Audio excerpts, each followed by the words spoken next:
Now, I can't help but think that despite the fact that we could all move around a whole lot easier than at any time in the past couple of years, it feels like the people who run this joint are just as COVID crazy as they were 12 months ago. Now, some of them are COVID crazy because of the power that comes with it. We know the state elections, which have been essentially rubber stamping of power-mad premiers who have basically played Goldilocks with COVID rules the whole way through. Where literally, as it was in the state of origin in Queensland, 50,000 people could go to the footy, but there was a limit on the number of people who could go to a funeral. Well, the Prime Minister in recent days has, among other things, started to try to find a way through this crazy. That's why they're trying to reconvene National Cabinet a couple of times a week to try to push through some of the stuff so all of these people, when they're sitting in the same room, can at least hear the same information and hopefully agree on a way forward rather than just play all the games where they go back to their corners and play to the peanut gallery. Well, in the past couple of days, the Prime Minister has said, look, when people are vaccinated, they should be able to go overseas, come home, and not have to go into 2 weeks of hotel quarantine.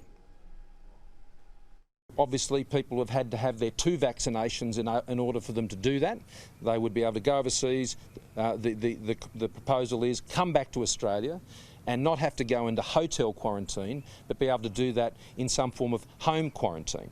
Now, it's imperative for the states and territories to be very involved in that process because ultimately they would have to sign off on those arrangements because they look after public health. Makes sense, right? But within just a few minutes of this common sense announcement, the people who have had the vaccine will be able to go home for a couple of weeks after going overseas, for whatever reason you have the right to go overseas for. We started to hear that one of the plans that some of the state governments are talking about is that you would have to wear an ankle bracelet like a crook, even though you were vaccinated and even though you most likely did not have the virus. And then, unsurprisingly, state premiers don't seem to like the idea of Australians being able to freely come and go from their own country. So here are the power-mad premiers during National Cabinet today.